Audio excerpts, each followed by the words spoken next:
வணக்கம் நண்பர்களே! இன்னைக்கு நம்ம பார்க்க போற வீடியோல வந்து பார்த்தீங்கன்னா, இந்தியா சுதந்திரம் அடைஞ்சதுக்கப்புறம் முதல்ல அடிச்சு வெளியிட்ட 1000 நோட்ட பத்தி தான் இந்த வீடியோல பார்க்குறோம். வாங்க வீடியோக்குள்ள போய் பார்க்கலாம்.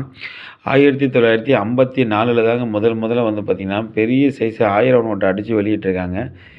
இதுவரை பார்த்தீங்கன்னா, நோட்ட பொறுத்தவரை எந்த ஒரு கமெமரேட்டிவ் அதாவது எந்த ஒரு தலைவருங்க படமும் நோட்ல போட்டு அடிச்சிருக்க மாட்டாங்க. ஆனா வந்து பார்த்தீங்கன்னா, நம்ம தஞ்சை பெரிய கோயில வந்து கௌரவிக்கும் விதமா இந்த நோட்ட வந்து 1000 நோட்ட அடிச்சு 1954ல புழக்கத்துல விட்டுருக்காங்க. இந்த நோட்ட வெளியிட்ட வருஷமும் சரி, நோட்ட இன்னைக்கு பயன்படுத்தின விஷயம் இந்த நோட்ட பார்க்கறதே ரொம்ப அரிதான விஷயம் தான். ஏன்னா ரொம்ப ரேர் வேர்ட் இந்த நோட்லாம் வந்து பார்த்தீங்கன்னா. ஏன்னா அந்த அளவுக்கு குறைஞ்சு போச்சு. இந்த நோட்டு இவ்வளோ பெரிய நோட்டு வந்து பார்த்தீங்கன்னா, அந்த அந்த காலகட்டத்திலே புழக்கத்துல இருந்திருக்கு. எப்படி தான் இத பண்ணியிருப்பாங்கன்னு தெரியல.